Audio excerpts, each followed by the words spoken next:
बहुत समय पहले की बात है। एक विशाल राज्य में एक राजा था जिसकी 7 रानियां थीं। सभी रानियां सुंदर और बुद्धिमान थीं, लेकिन सभी में अलग अलग स्वभाव था। लेकिन वह ये जानना चाहता था कि उनमें से कौन वास्तव में राज्य की भलाई के लिए सबसे उपयुक्त और समझदार है। एक दिन राजा ने सबको दरबार में बुलाया और कहा, मैं चाहता हूँ कि तुम सातों 1 महीने की यात्रा पर जाओ और लौटते समय अपने थैले में वह चीज लाओ जो हमारे राज्य को सबसे समृद्ध बना सके। पहली रानी लौटते समय अपने साथ सोने और चांदी से भरी थैलियां लाई। उसका सोचना था कि सोने और चांदी से राज्य का विकास होगा। दूसरी रानी, वह गहनों और रत्नों की प्रेमी थी। वह एक प्रसिद्ध रत्न बाजार गई और वहां से चमकते हीरे लेकर आई। तीसरी रानी, वह विदेशी व्यापार में रुचि रखती थी।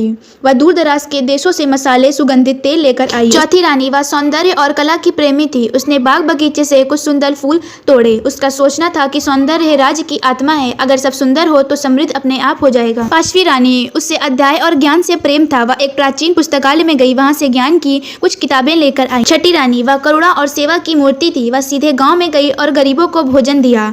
मैं कुछ नहीं ला रही, लेकिन यह दुआएं और संतोष ही मेरे थैले की दौलत है। और सातवीं रानी सिर्फ मिट्टी का एक लोटा और कुछ बीज लेकर आई। मिट्टी जीवन देती है और बीज उसमें बोए जाएं तो भोजन, धन और समृद्धि का स्रोत बनते हैं। यही असली संपत्ति है जो उसका पेट भरे, राज्य को आत्मनिर्भर बनाए। राजा बहुत प्रसन्न हुआ, समझ गया कि असली समृद्धि ज्ञान, सेवा और प्रकृति से आती है, न कि सिर्फ भौतिक वस्तुओं से।